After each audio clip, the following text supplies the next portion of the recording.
আমাদের কাছে উত্তর জানতে চেয়ে প্রশ্ন পাঠিয়েছেন খুলনা বাগেরহাট থেকে তাজুল ইসলাম। তিনি জানতে চেয়েছেন অমুসলিম এবং মুসলিম একই সাথে ইফতারে অংশগ্রহণ করতে পারবে কিনা। প্রিয় ভাই, আপনি একটি গুরুত্বপূর্ণ প্রশ্ন করেছেন, যার উত্তর বিস্তারিত আলোচনা করার দাবি রাখে। ইসলাম একটি ব্রড মাইন্ডেড ধর্ম, যার রয়েছে সুবিশাল উদারতা। ইসলাম হিন্দু, বৌদ্ধ, খ্রিস্টান, আস্তিক নাস্তিক সব শ্রেণীর, সব ধর্মাবলম্বী মানুষদেরকে শ্রদ্ধা ও সম্মান, ভালোবাসা, সম্প্রীতি দেখিয়েছে। সেজন্য ইসলাম অমুসলিমদের সাথে মুসলমানরা একই দস্তরখানে ইফতার অথবা খাবারের আয়োজনে অংশগ্রহণ করার বৈধতা দিয়েছে, বরঞ্চ উৎসাহ দিয়েছে অমুসলিম বা মুসলিম যে কোনো মতের মানুষই হোক না কেন, সে যদি মেহমান হয় তাকে সম্মান করার জন্য। ইরশাদ হচ্ছে, মান কানা ইউমিনু বিল্লাহি ওয়াল ইয়াউমিল আখিরি ফালইউকরিম দয়ফা। যে আল্লাহ এবং কিয়ামত দিবসের প্রতি বিশ্বাস রাখে, সেজন্য তার মেহমানকে সম্মান করে। অমুসলিম এবং মুসলিম একই সাথে ইফতারে অংশগ্রহণ করতে পারবে, এর সপক্ষে ফতোয়ায়ে আলমগীরের 5 নম্বর খণ্ডের 320 নম্বর পৃষ্ঠায় উল্লেখ হয়েছে, ইয়াজুজু লিল মুসলিমি আইয়াফতুর মাযিমি ইযা লাম ইয়াকুন ফি যালিকা মাহযুরুন শারঈয়্যুন। অর্থাৎ শরীয়তগত কোনো বাধা না থাকলে অমুসলিমের সাথে মুসলিম ইফতারে অংশগ্রহণ করতে পারে। এছাড়াও বাহরুর রায়েকের 8 নম্বর খণ্ডের 222 নম্বর পৃষ্ঠায় উল্লেখ আছে, আল আসলু আন্না মুখালাতাতা আহলি যিম্মিয়্যি ফিল আকলি ওয়াশ-শুরবি জাইজুন ইযা লাম ইয়াকুন ফি যালিকা মা ইউখালিফুল আকিদাতাল ইসলামিয়্যা।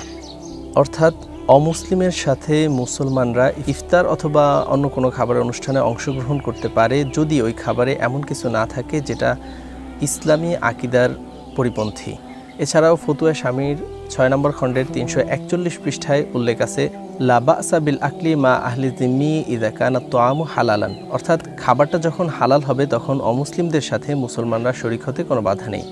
প্রিয় ভাই, 3টি দলিলের দিকে আমরা তাকালে দেখতে পাই 3টি শর্ত সাপেক্ষে অমুসলিমদের সাথে মুসলমানরা ইফতারি অথবা অন্য কোনো খাবারের অনুষ্ঠানে অংশগ্রহণ করতে পারে। তার মধ্যে 1 নম্বর হলো খাবারটি হালাল হতে হবে। 2, খাবারের মধ্যে এমন কিছু থাকতে পারবে না যা মুসলিম এবং ইসলামী আকিদার বিপরীত হয়। 3, অমুসলিম এবং মুসলিম একই সাথে খাবার গ্রহণের কারণে তাদের মাঝে এমন কোনো সম্পর্ক গড়ে উঠতে পারবে না যা ইসলামী শরিয়ার মতাদর্শের বিরোধী। এই 3 শর্তের উপস্থিতিতে অমুসলিম এবং মুসলিম একই সাথে ইফতারে অংশগ্রহণ করতে পারবে এবং অন্যান্য খাবারের অনুষ্ঠানেও অংশগ্রহণ করতে পারবে। তাছাড়াও একজন অমুসলিম যদি একজন মুসলমানের দস্তরখানে জায়গা পায়, তাহলে অমুসলিমরা কাছ থেকে ইসলামের সৌন্দর্য দেখার সুযোগ পায় এবং ইসলামের প্রতি আগ্রহী হওয়ার সুযোগ পায়। সেজন্য আমাদের উচিত অমুসলিম ভাইদেরকে আমাদের দস্তরখানে, আমাদের বাসাতে আহ্বান করা, মেহমানদারির জন্য দাওয়াত করা। তবে এর থেকেও বড় কথা হলো, যদি কোনো অমুসলিম বাসায় কিংবা মসজিদে ইফতারের জন্য ইফতারি পাঠায়, তাহলে সেটা গ্রহণ করা বৈধ, বা অন্য কোনো খাবারের অনুষ্ঠানে দাওয়াত করে সেটাও গ্রহণ করা বৈধ।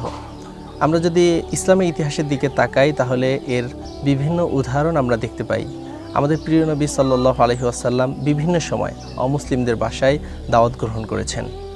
যেমন সহিহ বুখারীর 5470 নম্বর হাদিসে উল্লেখ আছে, রাসূল সাল্লাল্লাহু আলাইহি ওয়াসাল্লাম 7ম হিজরিতে খায়বার বিজয়ের পরে একজন ইয়াহুদি নারীর আহ্বানে তার বাসায় দাওয়াত গ্রহণ করেছিলেন। ইয়াহুদি নারীর নাম ছিল জায়নাব বিনতে হারেসা।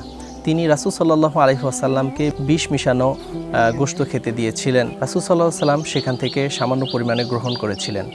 বাইহাকি শরীফের 5496 নম্বর হাদিসে উল্লেখ আছে, রাসূল সাল্লাল্লাহু আলাইহি ওয়াসাল্লাম 3য় হিজরিতে উহুদ যুদ্ধের পূর্বাক্ষণে মুতিম ইবনে আদি নামক একজন ইয়াহুদির ঘরে দাওয়াত গ্রহণ করেছিলেন এবং তার সাথে খাবারও গ্রহণ করেছিলেন।